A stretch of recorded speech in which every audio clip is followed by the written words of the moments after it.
Hello everyone, I'm Dan Sindel and welcome to Easy GTR online video guitar lessons. This is part 2 of learning how to play Pachelbel's Canon in D major, and as always we've got lots of work to do today. And what we are going to do is we're going to take a look at the easy version of the ebook. We're going to work through sections A to sections B. Then we're going to have a brief discussion of intervals, a little bit of basic theory for you guys. Then we're going to take a look at the complete version of the ebook and work through bars 7 through bars 10, which is a basic study of intervals. Now, if you have not already downloaded the ebook, this is a great time to do that. So please go to www.easygtr.com, sign up for the newsletter real quick, and we'll send you a link to download the ebook. And before we get started, I always have to give credit where credit is due. And I'd like to thank my sponsors, Seymour Duncan Pickups, for helping me out with these P-Rail pickups. If you haven't played these pickups, they're really cool. You can actually get 3 pickup sounds in one pickup. And I also like to thank Willie's Custom Guitar Repair for wiring up the guitar for me. It's a great idea for us to analyze the score of Pachelbel's Canon in D major before we start playing the song. That way you have a better understanding of the actual composition itself. Now, a canon is when a piece of music is imitated and repeated. And as you can see here, guitar 1 in the red area comes in 2 measures after the bass and the basic chords come into play. Then 2 measures later, at bar 5 in the blue area, guitar 2 comes in playing exactly the same thing as guitar 1, and it will continue that way to the very end of the song. Guitar 3, which is in the green area, will now come in 2 measures later at bar 7, or section B. And as you can tell, guitar 3 is arranged differently than guitars 1 and guitar 2. And this is true until the end of the piece. Guitar 3 has been specifically arranged for intermediate players in mind, but beginning players have no worries. It really isn't all that much harder than guitars 1 or guitars 2, and should offer you a couple extra cool things to learn in the long run.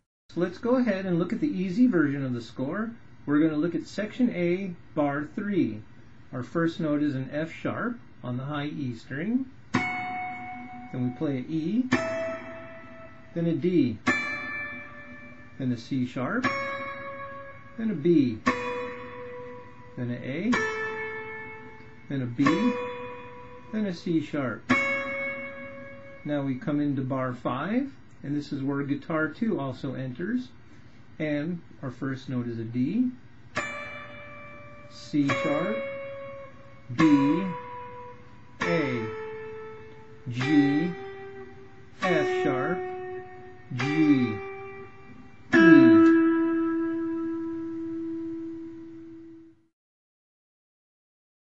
Now let's look at section B. We're going to look at bar 7 and bar 8. I'm going to play this just a little slower for you because now we're looking at sequences of eighth notes.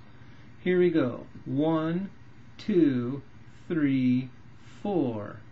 D, F sharp, A, G, F sharp, D, F sharp, E, D, B, D, A, G, B, A, G. Now you notice I'm calling out the names of the notes as opposed to the numbers on the tab.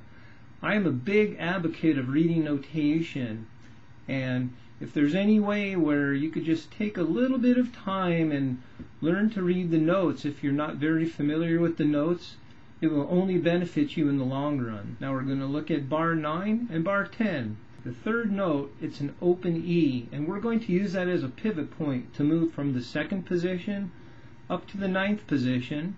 Then we're going to move to the 14th position. So bar 9 will look like this. F sharp, D, open E. Now we shift positions to the 9th position. We play C sharp, D, shift to the 14th position, F sharp, A. And then we play the lower octave of the A. So that phrase will look like this.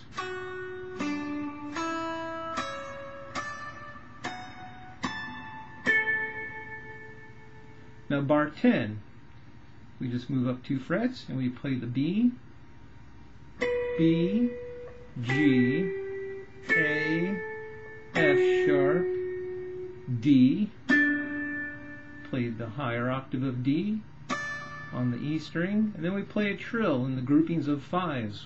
1, 2, 3, 4, 5, and resolve a half step lower.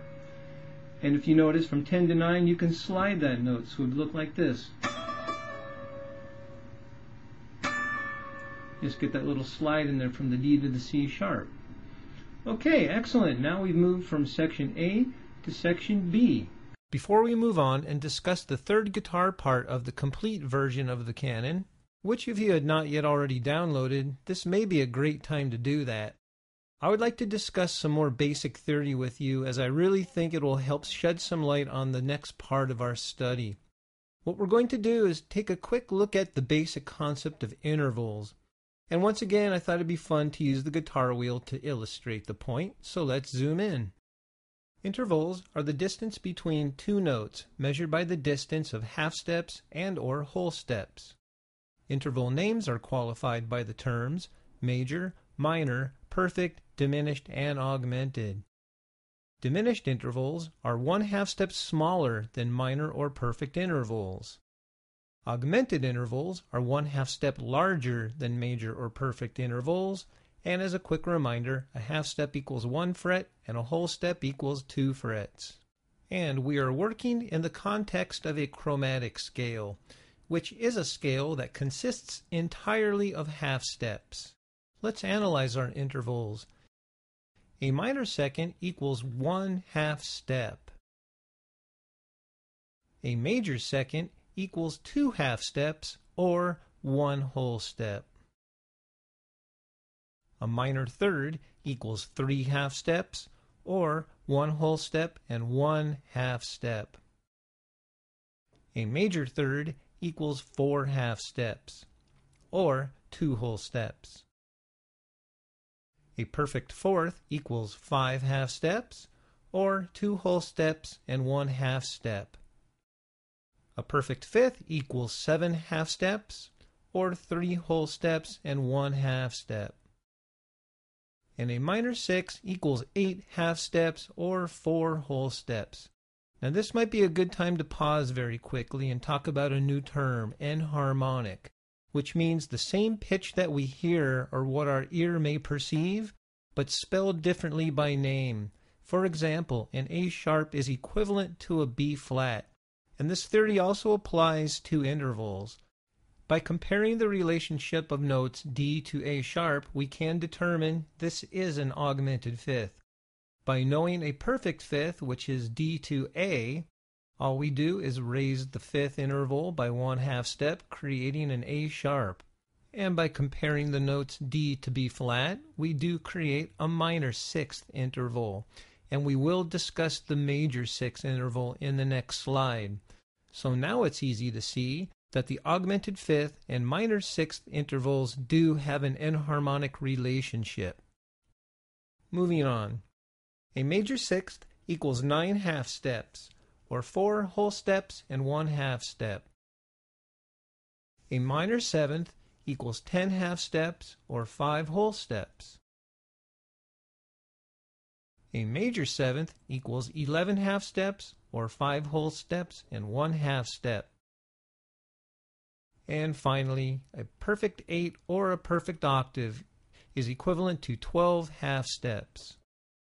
And as a brief recap, here are the basic intervals, and it may be a good idea to write these down.